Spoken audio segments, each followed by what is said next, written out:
आपकी सलामती हो। 10:30 हो गए, 11 बजे तक कलाम खत्म हो जाएगा।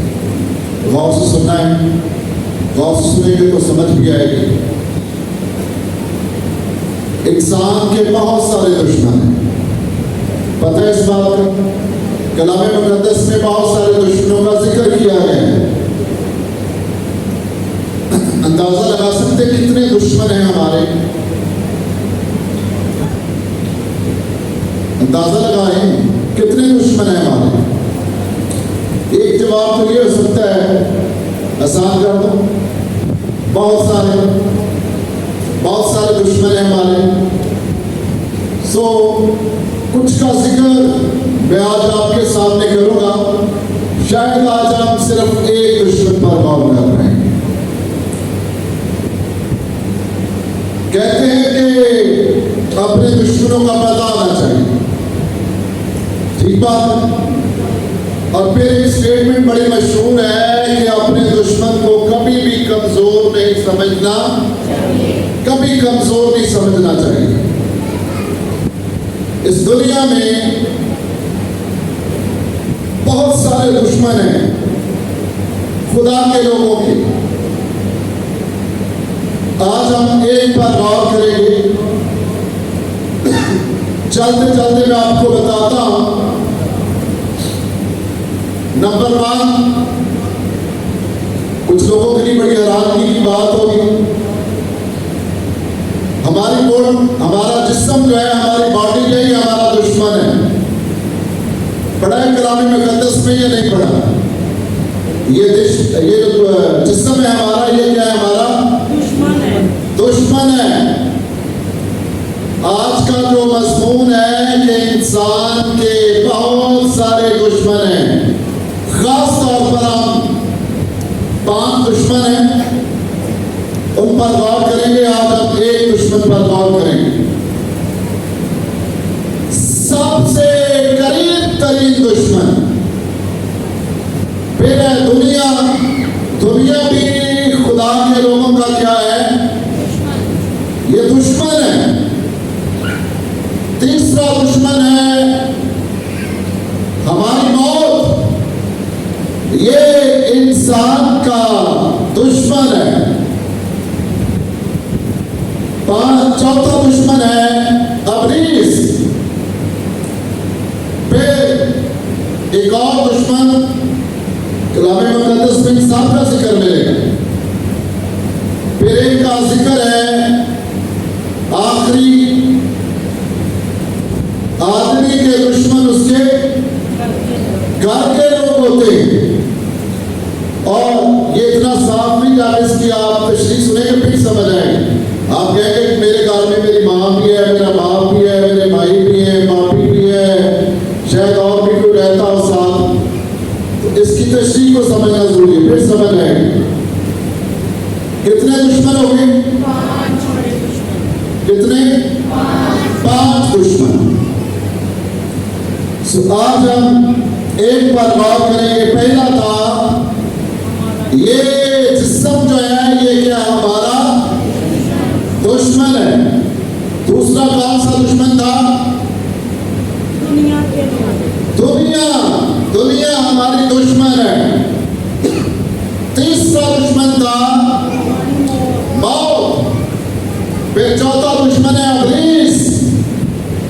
और 5वां दुश्मन है आदमी के घर के लोग, उसके क्या है? दुश्मन है। अभी तक मैंने आपके सामने आउटलाइन रखी है। 5 दुश्मन है इंसान के खास तौर पर। अगर आप छोटे छोटे तरीके में जाएंगे फिर तो बहुत ज्यादा हो जाएंगे, है नहीं? कोई हमें समझाए तो हम उसको अपना दुश्मन समझ लेते, फिर बहुत सारे दुश्मन निकल आएंगे। सबसे इन 5 दुश्मनों में करीब तरीन दुश्मन कौन सा है? हमारा। ये हैरानी की बात है कि हमारा जो जिस्म है, इससे करीब कोई भी नहीं है। और कहा जाता है ये करीब तरीन दुश्मन है हमारा, करीब तरीन दुश्मन। सो आइए निकालेंगे, मुकद्दस लूका की अंजील निकालें, उसका बाब नंबर है 14वां बाब और उसकी आयत नंबर 26। मुकद्दस लूका की अंजील उसका 14वां बाब आयत नंबर 26। कोई ऊंची आवाज में पढ़ दे, सब तक आवाज है।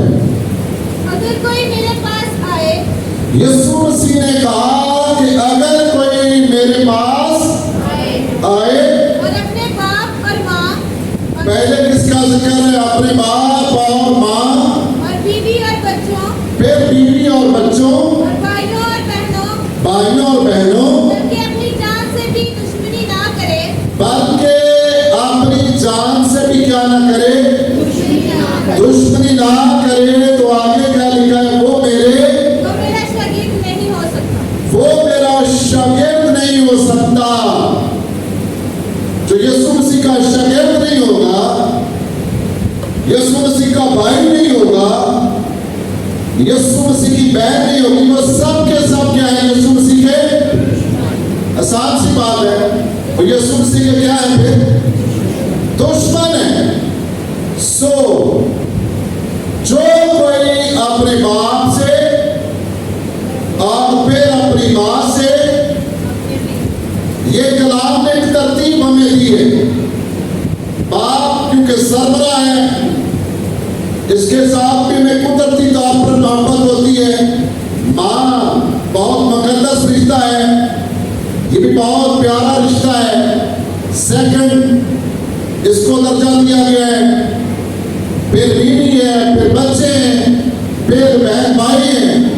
मसीह ने कहा अगर कोई इनको मुझसे ज्यादा अजीज रखे तो वो मेरा शागिर्द नहीं हो सकता, वो मेरे लायक ही नहीं है। सो अगर आप रूहानी तौर पर ठीक है, इनमें से कोई भी मुखालफत करे तो फिर किसको प्रेफर करना चाहिए? खुदा के कलाम को, खुदा के कलाम को सामने रखना चाहिए।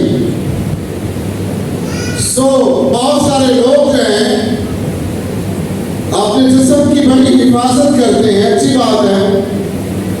इसको पौलुस रसूल ने कहा मैं क्या करता हूं, अपने जिस्म के साथ कैसे सलूक करता हूं? इसको पालता हूं, पोसता हूं, मारता हूं, कूटता हूं, इसको काबू में रखता हूं। यहां से ये बेकाबू होता है, फिर मैं इस पर कंट्रोल करता हूं, कहीं ये मेरा दुश्मन न बन जाए। सो लिखा गया, निकालेंगे रोमियो का खत निकालें, उसका 8वां बाब है और उसकी आयत नंबर 12 से।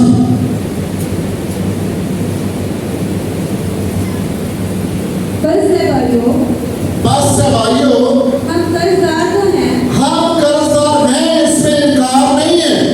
हम कर्जदार तो हैं मगर जिस्म की नहीं। मगर जिस्म के नहीं है। हम समझ रहते हैं जिस्म के कर्जदार हैं। हम कर्जदार तो हैं मगर जिस्म के नहीं। जिस्म के कर्जदार नहीं है, बल्कि किसके? कि जिस्म के मुताबिक जिंदगी गुजारें। के जिस्म के मुताबिक क्या करें?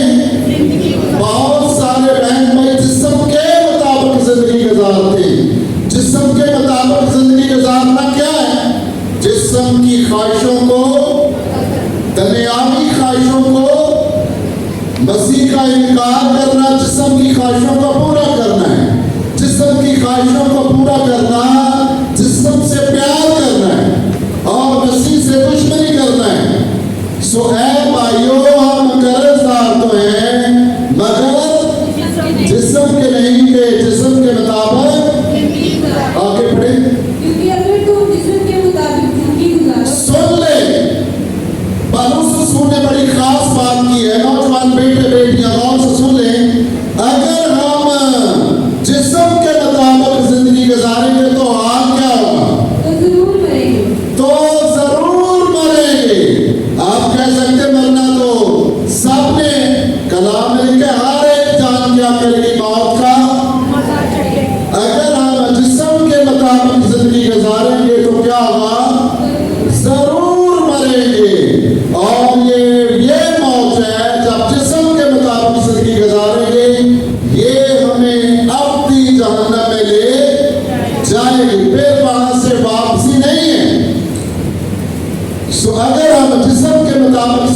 गुजारेंगे तो जरूर मरेंगे।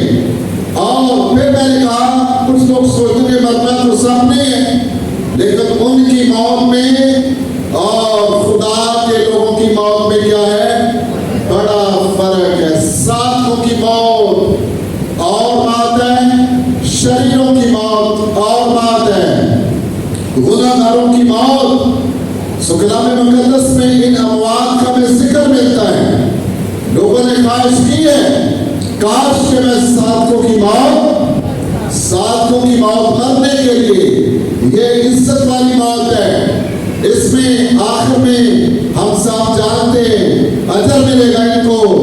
ऐ मेरे बाप के मुबारक लोगों, उस बादशाह को जो बनाए आलम से तुम्हारे लिए तैयार की। आगे पढ़ना बेटी। और अगर रूह से बदन के कामों को नेस्त नाबूद करो, अगर रूह से जो कोई रूह कुद्दस की रहनुमाई में चलेगा, वो क्या करेगा, वो जिस्म के कामों को पूरा नहीं करेगा, वो जिस्म की ख्वाहिशों को पूरा नहीं करेगा। ये जिस्म और रूह एक ही बदन में रहते हैं कि आपस में जंग है। खुदा के लोग कहते हैं कि रूह को जिस्म पर सवारी करनी चाहिए। अगर जिस्म रूह पर सवारी करेगा तो काम क्या हो जाएगा, खराब हो जाएगा। और ये जिस्म फिर हमें हमेशा की आग में ले जाएगा। इसलिए साफ नजर आता है सबसे करीब तरीन दुश्मन कौन सा है, सब बता सकते कौन सा पहला दुश्मन और सब खतरनाक दुश्मन और करीब तरीन दुश्मन कौन है, हमारा जिस्म है। हम इसकी कितनी हिफाजत करते हैं, अच्छी बात है, लेकिन इनको इस जिस्म को उन चीजों से बचाना है जो हमें जहन्नम में चीजें ले जा सकती हैं, जो ख्वाहिशें हमें जहन्नम में ले सकती हैं। इसीलिए कलाम मुकद्दस में लिखा है, सुबह बहनों भाइयों गौर करना चाहिए कि हमें जिस्म के लिए तदबीरें नहीं करनी चाहिए, जिस्म की ख्वाहिशों को पूरा नहीं करना चाहिए। लिखा हुआ है, आइए हवाला निकालें, इस तरह की जिंदगी गुजारनी चाहिए, हमारे लिए जरूरी है। ज़बूर नंबर 119 उसकी आयत नंबर 120।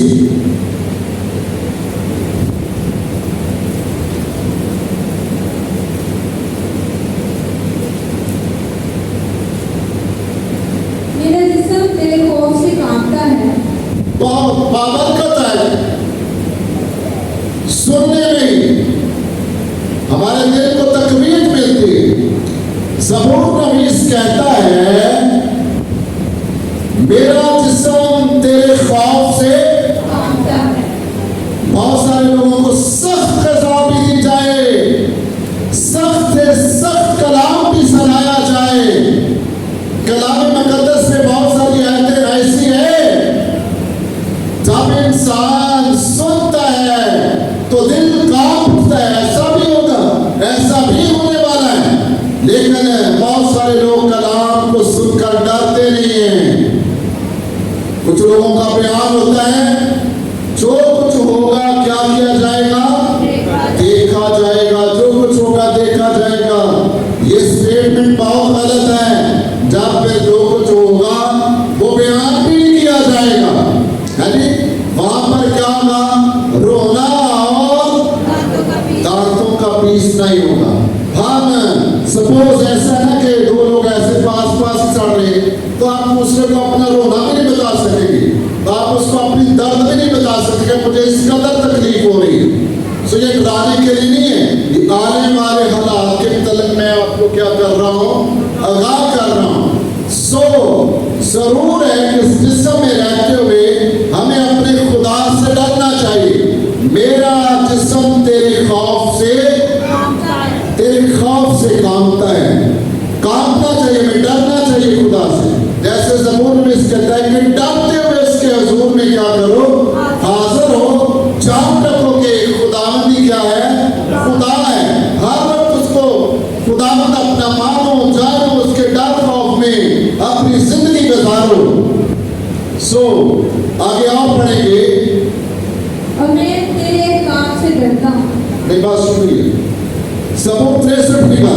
पहली है।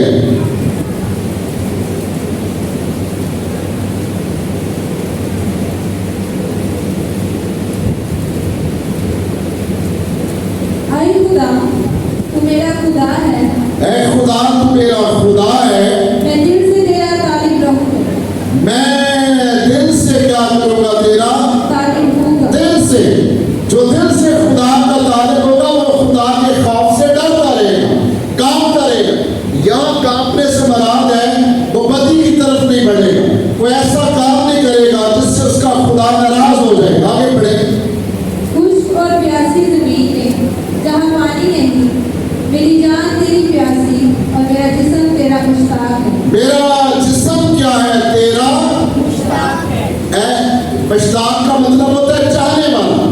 मेरा जिस्म तो खुदा तेरी तलाश में है, तुझे चाहता है, तेरे ख्यालात मालूम करना चाहता है, जो कुछ तू चाहता है मेरा जिस्म वो पूरा करना चाहता है। ये कब होता है जब हम अपने जिस्म की ख्वाहिशों को पूरा नहीं करते।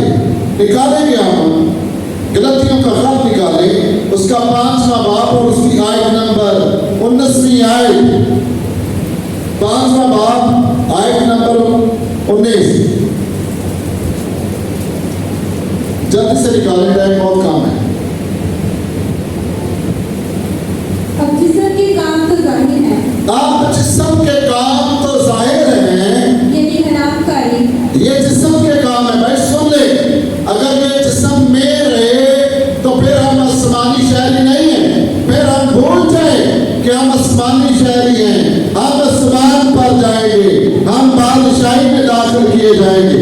हम जिस्म के काम तो क्या है जाहिर कर दिए गए, ये जिस्म के काम है। अगर किसी के बदन में ये काम चल रहे हैं उसकी तौबा कंप्लीट नहीं है, उसकी नजात है वो कंप्लीट नहीं है। सो जरूरी है फिर पढ़ना।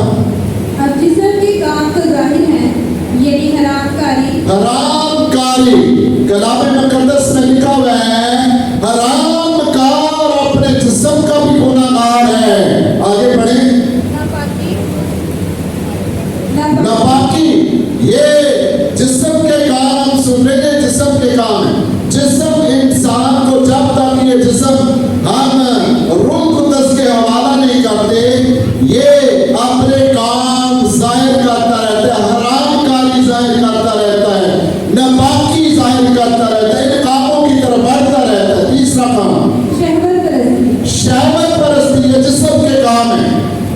बुत परस्ती, बुत परस्ती, ये बुतों के पीछे भागता है, उनके सामने झुकता है, उनको सजदा करता है, उनको अपना खुदा मान। जिसके सामने कोई भी झुकता है वो उसका क्या है, वो उसका खुदा है। बुत परस्ती के बाद जादूगरी, जादूगरी, ये जिस्म के काम है। अदावतें, अदावतें, दूसरों से अदावत रखना, हसद करना, चलना, ये जिस्म के काम है, रूह के काम ऐसे नहीं है। आगे बढ़े। झगड़ा, झगड़ा, हसद, झगड़ा करने वाले जो हैं वो भूल जाते हैं कि हम रूहानी हैं। वो कहते हैं ये बात में देख लेंगे हम खुदा के लोग भी, अभी जो मौका है उससे वो बात करते हैं। झगड़ा, ये लोग जो मामूली बातों पर क्या करते हैं, झगड़ना शुरू करते हैं, बर्दाश्त नहीं होती है ऐसे लोगों में। और हसद, गुस्सा, कफिरके, जुदाइयाँ, ये सारे काम जितने काम आपने सुने हैं, पौलुस रसूल गलतियों की कलीसिया को कहता है कि ये तो जिस्म के काम है। भाई शायद उनकी जिंदगी में कलीसिया वो करा रहे हैं, हम कलीसिया हैं जैसे हम कहलाते हैं। अगर कोई आपसे पूछेगा आप किस कलीसिया के हैं, आप पूरा एड्रेस बताएंगे, मैं बाबा चाक, हमारे पादरी साहब का ये नाम है, मैं ब्रदरन चर्च की बहन हूँ, ये ब्रदरन चर्च का भाई हूँ। अगर जिस समय ये काम होंगे तो आप किसी भी कलीसिया का हिस्सा नहीं है, फिर आप किसी भी कलीसिया का हिस्सा नहीं है, क्योंकि आप जमीन पर छोड़ दिए जाएंगे। सो पौलुस रसूल उसकी आंखें खुल गई और वो कहता है वो इस जिस्म में रहना नहीं चाहता, कहता है मेरा जी चाहता है। क्या जी चाहता है? आप सब कई दफा इस कलाम को बयान किया गया है। मेमोरियल सर्विस में आपने सुना होगा, डेथ के मौका पर आपने सुना होगा, मेरा जी तो चाहता है कि मैं क्या करूं? बड़ी प्यारी है, सब बोले मेरा जी तो चाहता है। नहीं, बात नहीं बन रही है, नहीं बन रही, मेरे ख्याल से नहीं बन रही। जब हम सब बोलेंगे, ऊंची आवाज में बोलेंगे मेरा, चलेंगे नहीं आती तो मेरे पीछे पीछे बोल दे, मेरा जी तो चाहता है। आप बिल्कुल करोगे, मेरा जी तो चाहता है। हमारा क्या जी चाहता है? ऐसे रहिए, मैं भी चाहूंगा भी इसमें, हम चाहते हैं कि हम इधर रहें। मैं भी इसकी इधर रहना चाहता हूँ, पर उससे क्यों रहा था?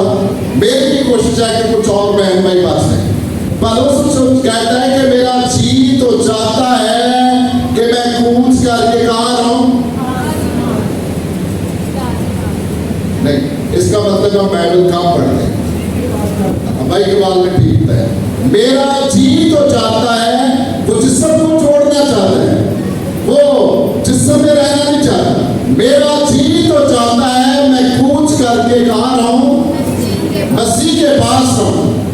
और मगर तुम्हारी खातर मेरा जिस्म में रहना जरूर है, ताकि तुमको इन जिस्म की ख्वाहिशों से क्या करूं?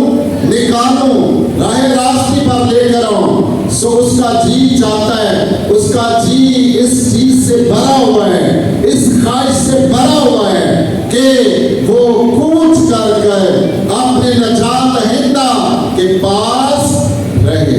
क्योंकि इस दुनिया में बड़े दुख हैं, बड़ी मुसीबतें हैं, बड़ी परेशानी है, लोग दुख देते हैं, लोग मखालफत करते हैं।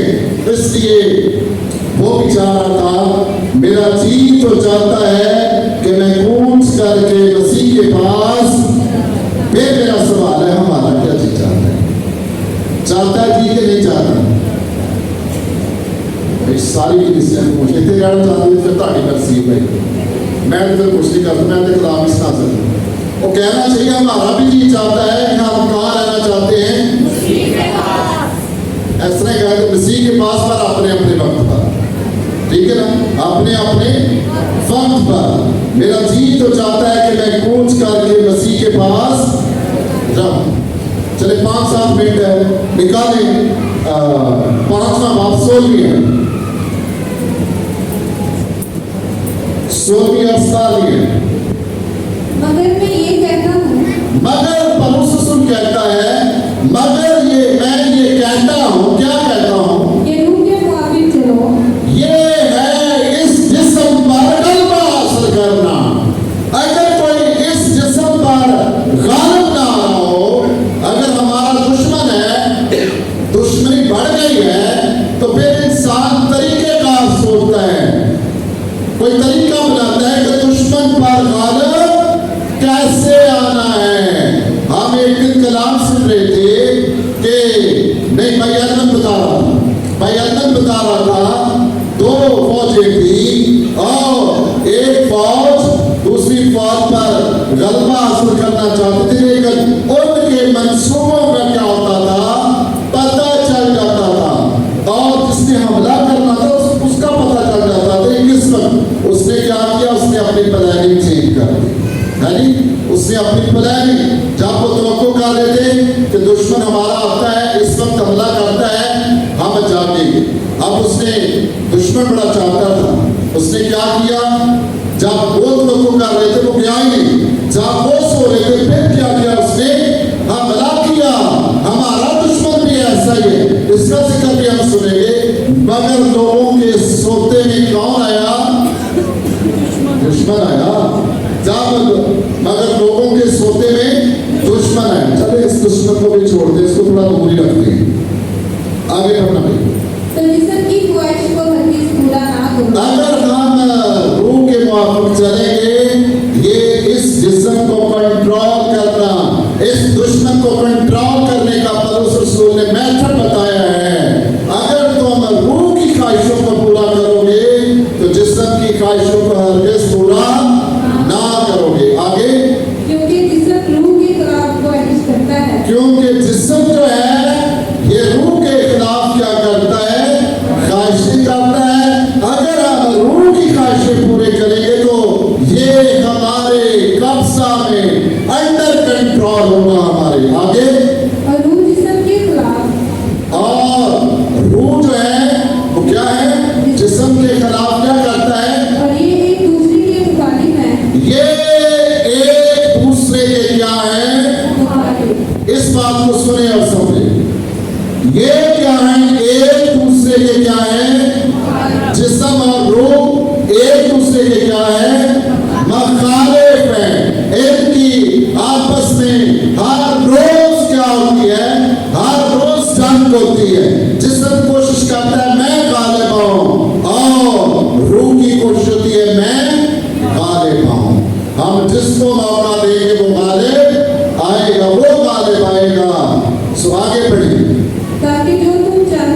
मेरे पास 3 मिनट है, गौर से सुनिए।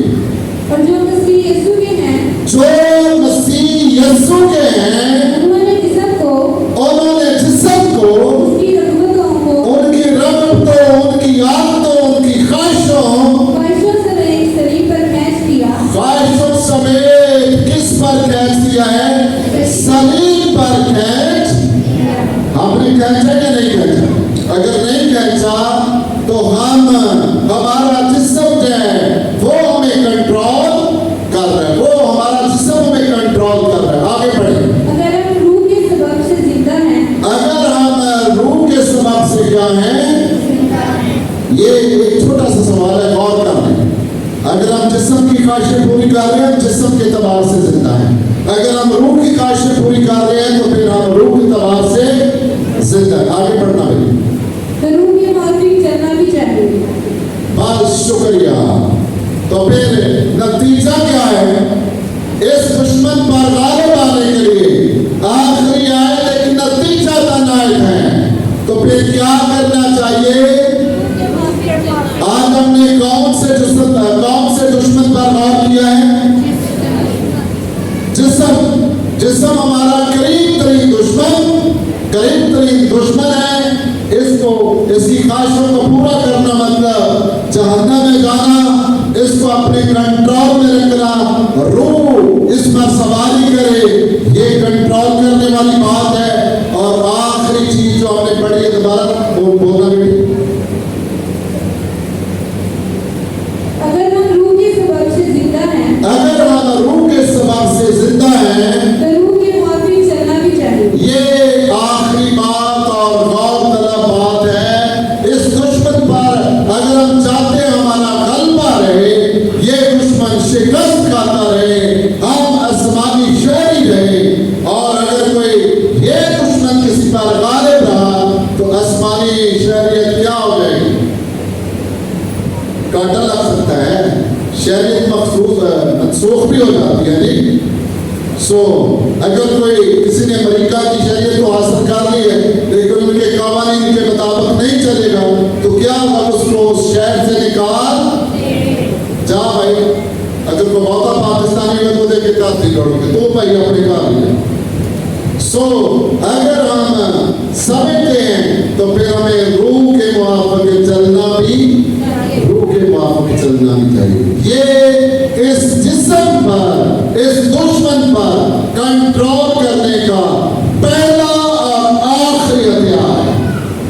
पहला भी है और आखिरी हथियार हमारे पास ये है, फिर हमें रूह के मुआफ़िक चलना चाहिए। 5 दुश्मन।